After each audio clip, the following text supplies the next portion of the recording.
തിരഞ്ഞെടുപ്പ് ഫലം പ്രഖ്യാപിക്കാനുള്ള സർവ്വസന്നാഹങ്ങളും ഒരുക്കി കാത്തിരിക്കുകയാണ് മാർ അത്തനേഷ്യസ് കോളേജിലെ ഇൻഡോർ സ്റ്റേഡിയം. കോതമംഗലം നിയോജക മണ്ഡലത്തിലെ മുഴുവൻ ജനങ്ങളും കാത്തിരുന്ന തിരഞ്ഞെടുപ്പ് ഫലം പ്രഖ്യാപിക്കുന്ന വേദിയിലൂടെ ഒന്ന് പോയി വരാം.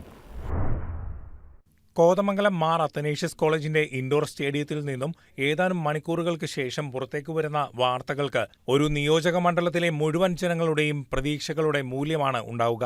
ഇക്കാണുന്നതാണ് കൗണ്ടിംഗ് സ്റ്റേഷൻ. 7 മണിയോടെ സ്ട്രോങ് റൂമുകൾ തുറക്കും, അതും പോലീസ് അകമ്പടിയോടെ. 8 മണിയോടെ വോട്ടെണ്ണൽ യന്ത്രങ്ങൾ ഹാളിലേക്ക് എത്തിക്കും.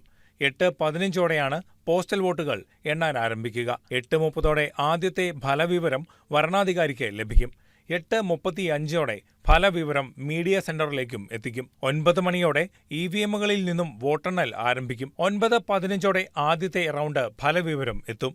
ഇനി ഇവിടെയുള്ള ഉദ്യോഗസ്ഥരുടെ വിന്യാസം എങ്ങനെയാണെന്ന് നോക്കാം. ആകെ 5 തസ്തികകളിലുള്ള ഉദ്യോഗസ്ഥരാണ് ഉണ്ടാവുക. ഒരു returning officer, assistant returning officer, counting supervisor, counting assistant, സൂക്ഷ്മ നിരീക്ഷകൻ എന്നിങ്ങനെയാണ് ഉദ്യോഗസ്ഥ ക്രമം. 14 ടേബിളുകളിലായാണ് യന്ത്രങ്ങൾ എത്തിച്ച് എണ്ണുക. ഒരേ സമയം 14 ടേബിളുകളിലെയും എണ്ണം പൂർത്തിയായാൽ ഒരു റൗണ്ട് എണ്ണൽ പൂർത്തിയായി എന്ന് കണക്കാക്കാം. ഓരോ കൗണ്ടിംഗ് ടേബിളിന് സമീപത്തുമായി സ്ഥാനാർത്ഥികളുടെ കൗണ്ടിംഗ് ഏജന്റുമാർ ഉണ്ടാകും.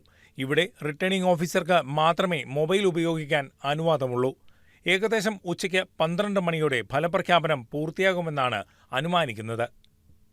News desk KCV news.